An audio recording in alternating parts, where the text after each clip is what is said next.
మాది అమరావతి మండలం వైకుంఠపురం గ్రామం. నేను మాజీ సర్పంచ్ని. ఇక్కడ 10,000 నుంచి 12,000 భాష్యం ప్రవీణ్ గారికి అమరావతి మండలంలో మెజార్టీ వచ్చిద్దని నేను పదంగా గ్యారెంటీగా నేను మాటిస్తున్నాను. 12,000 గ్యారెంటీగా వచ్చింది అమరావతి మండలంలో టీడీపీకి మెజార్టీ. భాష్యం ప్రవీణ్ గారు ఎంతైనా సరే 5,000 పైన 10,000 లోపు మెజార్టీతో గెలుస్తాడు. అది మాత్రం గ్యారెంటీగా ఉంటుంది మెజార్టీ, దాంట్లో సమస్య లేదు. అభివృద్ధి కావాలంటే చంద్రబాబు గారు రావాలి. అన్ని రోడ్లు అన్నీ బాగా అభివృద్ధి జరగాలంటే చంద్రబాబు నాయుడు గారు రావాలి. ఆయన వచ్చినప్పుడే అభివృద్ధి, రోడ్డులు, కుర్రోళ్ళ భవిష్యత్తు, చదువుకున్న వాళ్ళకి ఉద్యోగాలు అన్నీ బాగా ఉంటాయని కోరుకుంటున్నాను నేను. సార్ ఒకటిసారి మీరు సర్పంచ్ అంటున్నారు. గత 5 సంవత్సరాల నుంచి సర్పంచ్ సంబంధించి అనేక నిధులు స్వాహా చేసినట్టు తెలుస్తుంది. అదే సర్పంచ్ అనేక వాళ్ళ దగ్గర రూపాయలు లేకుండా ఇటువంటి అధికారం లేకుండా చేశారు. దీన్ని వాస్తవంగా అది గ్యారెంటీ, అది తెలిసిన విషయమే. అందరికీ అన్ని నిధులు ఏమి పంచాయతీ నిధులు ఏడుండయి. ఏదో ఎంపీ నిధులు అన్ని కాసిన కూసిన ఎమ్మెల్యే నిధులు అయ్యితే చేయటమే కానీ వర్క్ ఎక్కడ లేదు, చేయలేదుగా. సార్ ఒక విషయం సార్, మరే రైతు భరోసా కేంద్రం నుంచి ఇతరుల నుంచి అమ్మకం దాకా ఎరువులు, పురుగుల మందులు అన్నీ మేమే చూస్తున్నాం అంటున్నారు. ఏది ఎక్కడ ఉన్నాయి చూపెట్టమనండి వాళ్ళని.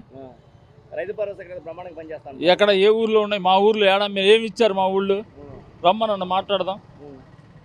అంటే ప్రచారం తప్ప ఏం మాట్లాడే పని లేదు. ఏముంది, వాళ్ళు ప్రచారం చేసుకోవటమే. ఎంతమందికి ఇచ్చారు చెప్పండి? శనగలు తెచ్చారు, ఎంతమందికి ఇచ్చారో చెప్పమనండి. వాళ్ళు తీసుకుంటే సరిపోయిద్దా? రైతులను అందరిని కూడా రైతులను జాగ్రత్తగా చూసినప్పుడు ఆ గవర్నమెంట్ బాగుంటుంది, రైతు బాగుంటాడు, ఊళ్ళో రాష్ట్రం కూడా బాగుంటుంది. సార్ ఒక విషయం చెప్పుకుందాం సార్. గతంలో తుఫాను వచ్చినప్పుడు, ఉదు తుఫాను వచ్చినప్పుడు చంద్రబాబు నాయుడు గారి దగ్గరుండి రైతు ఎవరైతే నష్టపోయారో వాళ్ళందరికీ దగ్గరుండి చూశారు. 3 అక్కడ నుండి తిరిగారు. కానీ మొన్న వచ్చిన తుఫానికి జగన్మోహన్ రెడ్డి గారు చూశారు కదండి. ఆయన ఏం తిరుగుతాడు? ఆయన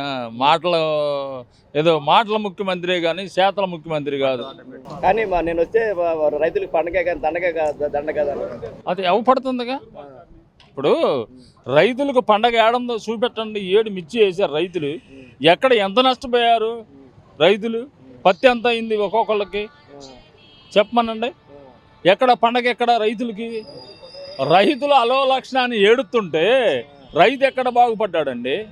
ఏదైనా సరే అది చంద్రబాబు గారితోనే సాధ్యం. ఇప్పుడు ఇక్కడ పరిస్థితి ఎలా ఉన్నారు? జగన్మోహన్ రెడ్డి గారు మొన్న ఎలక్షన్లో చెప్పాడు, నేను కనుక కంపల్సరీగా వస్తే ఇక్కడ రాజధాని అనేది ఉంటుంది దానికి అని చెప్పి అన్నాడు. దీని ఎక్కడండి రాజధాని? ఎక్కడన్నాడు? వైజాగ్లో రాజధాని నేను ప్రమాణ స్వీకారం కూడా ఆర్డర్ చేస్తానంటుంటే కాదు. 2019 వచ్చినప్పుడు ఇక్కడే ఉంటుంది రాజధాని, పోదని చెప్పేసి మాట అన్నాడు. ఈ మాట తప్పాడుగా, తెలుసుగా అందరికీ విషయం. అందరికి తెలిసిన విషయమే కదండి. అమరావతి ఏం చేశాడు? అమరావతిని సర్వనాశనం చేశాడు. అమరావతిని ఎక్కడన్నా కానీ రోడ్లు కూడా ఆగమైపోతే ఎక్కడుంది? ఎక్కడ బాగు చేశాడు? అన్నీ లంచదం చెట్లు పెంచి అంతా పిచ్చెట్లు పెరిగితే వాటిని కొట్టుకొని బతుకుతున్నారు కొంతమంది ఏమో అసలు రోడ్లు కూడా దొంగకెళ్తుండే. ఎక్కడ ఏదండి అభివృద్ధి? ఎక్కడ ఎలా ఉందో చెప్పమని చూపిమనండి. అభివృద్ధి ఎక్కడ నవ్వుపడుతుంది అసలు అభివృద్ధి అనేది? ఇప్పుడు రోడ్ల పరిస్థితి ఎక్కడ ఉంది? ఇక్కడ పనులు ఉన్నాయి, ఇక్కడ యువతకి ఉపాధి లాంటిది ఏమన్నా?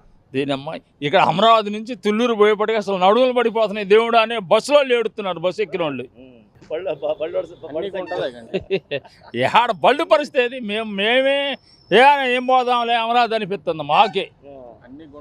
వైకుంఠపురం నుంచి అమరావతి రావడానికి ఏం పోదాంలే అనిపిస్తుంది మాకు. ఎక్కడ ఏది అభివృద్ధి? ఏది? హలో సాహిబ్ గారు, ఈద్ ముబారక్ అండి. ఈద్ ముబారక్, రంజాన్ పండుగ ముబారక్ అండి మా ముస్లిం సంఘం మొత్తం తరపు నుంచి. ఏమంటే ఇప్పుడు చెప్పండి సార్, ఇక్కడ భాష్యం ప్రవీణ్ గారికి పెదకూరపాడులో ఎవరు గెలవబోతున్నారు? రేపు ఎన్నికల్లో భాష్యం ప్రవీణ్ గారు అండి ఎమ్మెల్యేగా విజయం సాధించబోతున్నారు. అది పక్క. అంటే కొత్తగా వచ్చారు కదా, ప్రభావం అంటారా? కొత్తగా వచ్చినా కానీ ఆయన మీదనే బాగా చూపు ఉంది. జనం కూడా ఇసుకెత్తిపోయారు. వైసీపీ జనం ఇసుకెత్తిపోయారు. ఎందుకంటే అంతకుముందు 200 వచ్చే కరెంట్ బిల్లు అది 500 600 వచ్చింది. అదే 2020 2021 వచ్చిన బకాయిలు కూడా గవర్నమెంట్ కట్టాల్సిన బకాయిలు కూడా ఈ జనం మీద వేసి ఏదని సర్వనాశనం చేసే ప్రయత్నం చేస్తున్నారు. నిత్యావసర వస్తువులు కూడా పెరిగిపోయినాయి. పేదవాడు బతకటానికి ఎంతో కష్టంగా ఉంది. వర్కర్కి చేతి పని లేదు.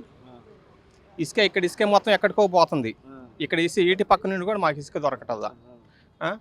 మరి ఇలాంటి పరిస్థితుల్లో చేతి వరకు ఎట్టుంటారు లేబరు? దాని మీదనే బతికే వాళ్ళు పనులు లేక ఎక్కడ పడితే అక్కడ ఇబ్బందులు పడుతున్నారు. దానికి సంక్షేమ పథకాలు ఇచ్చారని చెప్పి ఏమి ఇచ్చారండి సంక్షేమ పథకాలు? 10 మందికి ఇచ్చి 50 మంది రాసి చెప్పుకుంటున్నారు. ఏమి ఇచ్చారు? అమ్మ ఒడి అందరికి అన్నారు ఎలక్షన్ ముందు. ఇప్పుడు ఇంటికి ఒకరికి అన్నారు. 15 అని చెప్పారు. 14 కుదించారు. 2 సంవత్సరాలకు ఒకసారి ఇస్తున్నారు కొంతమంది. రైతు భరోసా అన్నారు. మాకు పొలం ఉంది. మా జగన్ డబ్బులు మాకు ఇంత మటుకు రూపాయి రాలా. ఆ కేంద్రం వేసిన 2000 మాత్రం వస్తాయి సార్. మా జగన్ డబ్బులు మాకు రూపాయి రాలేదు. నాకు కూడా పొలం ఉంది. మాకు అన్ని పాస్పోర్ట్ అన్నీ ఉన్నాయి. మరి మాకు రాలేదు.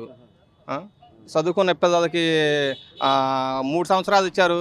తక్కిన 4 సంవత్సరాలు ఎగ్గొట్టారు డబ్బులు. మా అబ్బాయి చదువుకున్న కాలేజీలో ఎగ్గొట్టారు, రాలా. పరిస్థితి ఎలా ఉంది పెద్దకూరపాడు పరిస్థితి? పెద్దకూరపాడు నియోజకవర్గంలో భాషం ప్రవీణ్ గారు విజయ్ గంట మోగిస్తారండి. పక్కా అది జనంలో మార్పు ఉంది. ఇవాళ ఎక్కడ పెట్టినా కానీ ఎస్టీ ఎస్సీ మైనారిటీలు కూడా మొత్తం టీడీపీకే పట్టం కడుతున్నారు. ఎందుకంటే 5 సంవత్సరాలు మా రాష్ట్రం చాలా 25 సంవత్సరాలు వెనక్కిపోయింది మాది. ఇంతకుముందు యాడ్ చేసిన పచ్చగుండేది రాజధాని అంటే 5 సంవత్సరాలు చంద్రబాబు హయాంలో. ఇవాళ పోతే అడివి అయిపోయింది. పనులు చేస్తా రేయింది పగలైంది తెలియదా మాకు. మేము విజయవాడ పోయి అమరావతి వస్తే రేత్రి 11ంటికి వచ్చినా కానీ పగలొచ్చింటే ఉండేది. ఇప్పుడు 7 దాటితే పోవటానికి భయం పడుతుంది. ఆ కరకట్నం పోవాలంటే ఆ పరిస్థితి అది. మేము చెప్పడం కాదండి, మీరు ఒక్కసారి ఒక రౌండ్ వేసిరండి. అంతకుముందు చంద్రబాబు హయాంలో ఏ విధంగా ఉందో ఇప్పుడు ఏ విధంగా ఉందో. మేము కూడా విజయవాడ నుంచి వచ్చామండి. ఇంకా ఇది మేము చెప్పేదేం కాదు, ఒకరు చెప్పేది కాదు. ఎందుకు కట్టుకత్తదేమో చూస్తే కళ్ళతో చూస్తే కనపడుతుంది అక్కడ. ఇంతకుముందు ఎట్టుంది 5 సంవత్సరాలు చంద్రబాబు హయాంలో, ఇప్పుడు ఎట్టుంది చూస్తే తెలుస్తుంది. అభివృద్ధి అన్నాడు, అందరికీ ఇస్తానంటున్నాడు. ఏమి ఇస్తున్నాడు? అది చేస్తే సరిపోద్దా?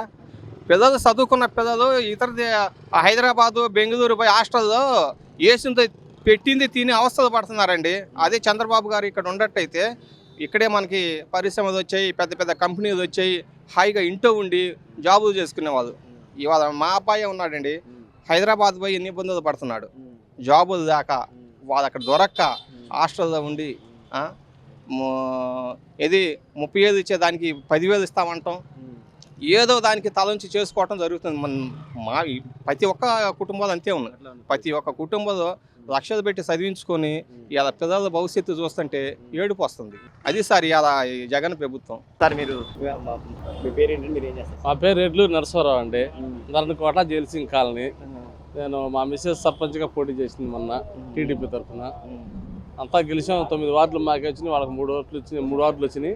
18 ఓట్లతో ఓడిపోయాను. లోనకి పోయి వాళ్ళు అమౌంట్ తీసుకొని డిఎస్పీ సిఐ ఎమ్మెల్యే మమ్మల్ని లోపల రానికుండా కౌంటింగ్లో తారుమారు చేశారు. అది విషయం, అది జరిగింది. చెప్పండి సార్, ఇక్కడ రాజధానిలో ఇక్కడ పెద్ద ఎవరు గెలబోతున్నారు? రాజధానిలో ఇప్పుడున్న సర్వేల ప్రకారం, ఈ జన సమీకరణ ప్రకారం అయితే కూటమి గెలిచిద్దని 99% జనాల్లో టాక్ ఉందండి. వాస్తవం కూడా అంతే. రోజు మార్పులు చేర్పులు బాగా జరుగుతున్నాయి. మంచి మంచి క్యాండిడేట్లు కూటమిలో ఎంపీలు ఎమ్మెల్యేలుగా జాయిన్ అయ్యారు. వాళ్ళ క్యాండిడేట్ లేక ఈరోజు కూడా మార్పులు చేర్పులు చేసుకున్నారు 10 మందిని. అది సర్పంచుల దగ్గర నుంచి ఎటువంటి అధికారం లేకుండా కనీసం లోపల అక్కడ గ్రామంలో పనులు చేయడానికి కూడా ఇది. ఇప్పుడు మా ఊర్లో ఉంది, నా మీద గెలిచాడని సర్పంచ్ ఉన్నాడు. ఆయన కనీసం సీపులు కొట్టడానికి కూడా డబ్బులు, కాలంలో మురికి నీళ్ళు ఆగిపోయి నీళ్లు పోవట్లేదా అంటే కూడా నా దగ్గర ఏమండి అన్న మీకు తెలియకుండా కనీసం నిధులు కూడా అన్నీ తీసుకున్నాడు. లైట్లు వేయడానికి కూడా నీళ్ళు ఇది లేవు అని చెప్పేసి ఆయన అంటున్నాడు. అది విషయం. పక్క ఉంటే గంభీర్ అది అంటారు కదా బ్లీచింగ్, అది కూడా అది బీచింగ్ కూడా ఏం లేదు. కాలువలన్నీ మట్టి కాలువలే, కనీసం 10 ఏళ్ళు పెడితే కాలనీ మొత్తం బాగుపడిపోతుంది. అట్లాంటిది కూడా ఏం లేదు. అట్లా జరిగింది విషయం. ఇప్పుడు పొజిషన్ ఎలా ఉందనుకుంటున్నారు? టీడీపీ కూటమి మహాకూటమి 155 సీట్లు 160 దాకా వస్తాయి మొత్తం టోటల్గా. 143 ప్రశాంత్ కిషోర్ చెప్తున్నాడు, వాళ్ళకి ఒక 32 అంటున్నాడు. ఎటు చూసుకున్నా కానీ 10 సర్వేల్లో కూడా 9 సర్వేలు వీళ్ళకి అనుకూలంగా వస్తుంది. సేమ్ టు తెలంగాణ మీద డబుల్ మెజార్టీ వచ్చింది ఇక్కడ. ఇక్కడ అది యువతకి ఉపాధి ఎలా ఉంది? ఉపాధి బాబు సూరిటీ భవిష్యత్తు గ్యారంటీ బాగా ఇచ్చాడండి హామీలు. 3 గ్యాస్ సిలిండర్లు సంవత్సరానికి, మరి నిరుద్యోగ భృతి 3000, సంవత్సరానికి 5 లక్షల ఉద్యోగాలు, మరి 5 సంవత్సరాల మీద 20 లక్షల ఉద్యోగాలు, ప్లస్ పోతే ఎంతమంది పిల్లలు ఉంటే అంతమందికి జగన్ ఒక్కళ్ళకి ఇచ్చాడు. 15 ఏళ్ళు ఇస్తాను 13 ఏళ్ళు ఇచ్చాడు. ఈయన 15 ఏళ్ళు, నాకు 3 మనవాళ్ళు ఉన్నారు, 3కి ఇస్తాడు, 45 వేలు వస్తాయి నాకు. కానీ మాకు విషయం చెప్పండి సార్, ఇప్పుడు జగన్మోహన్ రెడ్డి మీద ఎక్కువ పథకాలు ఇస్తానంటున్నారు. ఇప్పుడు ఆల్రెడీ రాష్ట్రం అప్పుల పాలై ఉంది. ఈయన ఏ విధంగా అంటే బాబు గారిని చూస్తే కొన్ని కంపెనీలు, విదేశీ కంపెనీలు మొత్తం పరిగెత్తుకుంటూ వస్తాయండి. ఈయన సంపదను సృష్టిస్తాడు. ఆయన ఉండ సచివాలయాలు, హైకోర్టులు, మరి అన్ని మొత్తం అన్ని పడగొట్టాలి. కానీ ఇక్కడ శంకుస్థాపన చేయడం కానీ ఇక్కడ ఒక ఇటుకరాయి పెట్టింది ఏం లేదు. చంద్రబాబు గారి మీద నమ్మకం ఆల్రెడీ ఇప్పుడు హైదరాబాద్ చూస్తున్నారు 40 ఏళ్ల నుంచి. అదేవిధంగా ఇక్కడ 40% కట్టాడు. మొన్న ఏదో జగన్ కుర్రోడని బాగా చేస్తాడు, ఒకసారి ఛాన్స్ ఇస్తే ఉండదు మొత్తం నాశనం చేశాడు. వాళ్ళ నాన్నగారు కత్తి చేశాడు, ఎన్టీ రామారావు గారి తర్వాత వాళ్ళ నాన్నగారు కూడా చేశాడు. అందుకని ఆయన మొహం చూసేసాడు. లేకపోతే ఈయన 32 కేసులు నేను, 11 ఈడీ కేసులు నేను, అవినీతి పరుడను, తల్లిని చెల్లిని పారగొట్టాడను. ఇలా ఒకసారి చూద్దాం కుర్రోడు వాళ్ళ నాన్నలాగా చేస్తాడు అని వేసారు. అది వాస్తవం. కానీ నా యొక్క కుటుంబాన్ని మొత్తం చీలగొట్టారని చెప్పేసి అన్నారు జగన్మోహన్ రెడ్డి. ఎవరు చెలగొట్ల, ఆయనే చేసుకున్నాడు. చెల్లెలకు ఆస్తి తీయాల్సి వచ్చిందని మరి ఆయన కోసం 3000 కిలోమీటర్లు నడిచి నా జగనన్న వదిన బాణం, జగనన్న వదిన బాణం అని వాళ్ళ బాణమే కావా, మన బాణం కాదుగా. ఎవరు చెలగొడతారు మరి? వాళ్ళ బాబాయ్ని ఎవరు చెప్పమన్నారు? ఎలక్షన్ కోసం కోడికత్తి ఎవరు పుడుచుకోమన్నారు? కానీ ఆ టైంలో జగన్మోహన్ రెడ్డి జైలుకి వెళ్ళినప్పుడు మాత్రం ఇప్పుడు దగ్గరుండి పార్టీని నిలబెట్టింది. లేకపోతే ఆ టైంలోనే భూస్థాపితం అయిపోయేది, కంపల్సరీ జైల్లో ఉండడం. ఆమె పుణ్యమాన్ అంటే 3000 కిలోమీటర్ తిరిగి జనంలో సానుభూతి తీసుకొచ్చి నిల్చోబెట్టి గెలిపిస్తే అలానే భూస్థాపన చేశాడు. అటు చూస్తే చెల్లిని, ఇటు చూస్తే శర్మలారెడ్డిని, అటు చూస్తే బావమర్దిని, తల్లిని, అందరిని ఎటువంటి పారగొట్టి మొత్తం ఇది చేశాడు. అంటే మీ ఉద్దేశం అంటారు అంటే తల్లిని చెల్లిని చూడడానికి రాష్ట్ర ప్రజలు ఏం చూస్తాను చూడడానికి అందరిలో టాక్ ఉందండి. అది ప్రతి ఒక్క మనిషిలో అదే టాక్ వచ్చేసింది. అదే దాకా వచ్చింది. నేను ఎదురు తిరిగి అడిగితే కేసులు, మానభంగాలు, మటర్ కేసులు, డాక్టర్లను చేయటాలు, మాస్క్ అడిగితే డాక్టర్లను ఇబ్బంది పెడితే ఎస్సీ, ఎస్టీ, బీసీ, మైనార్టీ ఓట్ల మీద గెలిచాడు. అదే కులాలను పూర్తిగా నాశనం చేశాడు. నేను ఎస్సీఏ, మాకు పథకాలు ఏమి రావట్లా. ఏదైనా వచ్చినా కానీ సగం వేయటం ఆ వరదన. మాకు ఇప్పుడు 30 ఏళ్ల నుంచి కరెంటు బిల్ లేదు. ఎస్సీ జైల్ సింగ్ కాలనీ మాది. రాష్ట్రపతి వచ్చాడు మా కాలనీ ఓపెనింగ్. అట్లాంటి కాలనీకి 30 ఏళ్ల నుంచి కరెంటు బిల్ లేదు. ఇప్పుడు నాకు ఇది నా జేబులో ఫోన్లోనే ఉంది. 1700 వచ్చింది బిల్లు. కాలిందే 130 యూనిట్లే. 200 యూనిట్ల దాకా మీకు ఛార్జెస్ లేవు అని చెబుతాడు. కానీ దీనికి దానికి పెనాల్టీలు వేసి అంటే ఇక ఈయన ఇళ్ళు చాలా వరకు మేము ఇచ్చామంటారు. మీరు చెప్పారు ఆ రోజు జ్ఞానసింగ్ కాలనీ అని చెప్పేసి ఇంద్రమిల్ లాంటి కాలనీ కూడా అందరే కదా ఎన్టీఆర్ టైంలో కట్టారండి మా కాలనీ.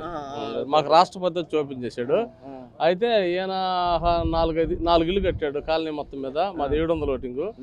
తెలుగుదేశం గవర్నమెంట్లో 40 ఇళ్ళు కట్టుకున్నాం. ఎస్సీ కార్పొరేషన్ లోన్ 40 తెచ్చుకున్నాం. ఇవాళ ఎస్సీ కార్పొరేషన్ లోనే లేదు, ఎస్సీ కార్పొరేషన్ డోర్ తీయటం కూడా లేదు. మొత్తం మాఫీ చేసి పారినారు. కానీ మీరు ఒక ఎస్సీ సామాజిక వర్గానికి చెందిన ఒక విషయం చెప్పండి సార్.